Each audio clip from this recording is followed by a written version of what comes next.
Google views the rise of commerce media as a awesome opportunity for the expansion of first-party data.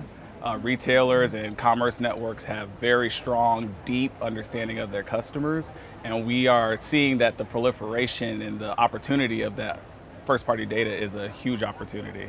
We see that as something that's here to stay, and as Google, we're looking to find ways to complement the rise of retail media with our suite of media and technology products. So, as you've made this embrace of first party data, the flip side of any embrace of data is privacy. Yeah. And particularly in a retail media context, how is Google thinking about the connections between privacy and even off-site consumers? Yeah, happy to share.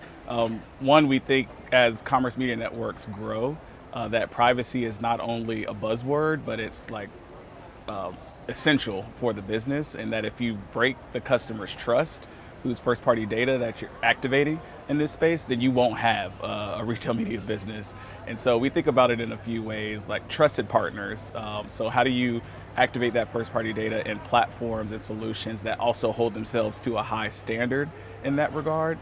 We think about the move in trusted execution environments, and how do we have more collaboration when it comes to the uses of first-party data in a privacy-safe way. And then another area that we think is a big opportunity is not just the first-party data for measurement, but for bidding and optimization, so that you can use real-time signals to make better choices and to drive further success in the space. And so overall, we think it's vital for the growth, but we need to be really strategic on the places and the partners we choose to activate it. Shawn, I was wondering if you could tell me a bit about the commerce capabilities that you are developing for YouTube these days, and how is that evolving the shopping destination? Yes, so we're thinking about it primarily from a user-focused lens. And we're seeing shoppers are taking various journeys to make a purchase, but there's 4 core opportunities that we see. It's when they're searching, it's when they're streaming, it's when they're scrolling, and then when they're actually making that purchase. And so what we're doing from a commerce standpoint on YouTube is, one, we're bringing commerce audiences to the streaming environment.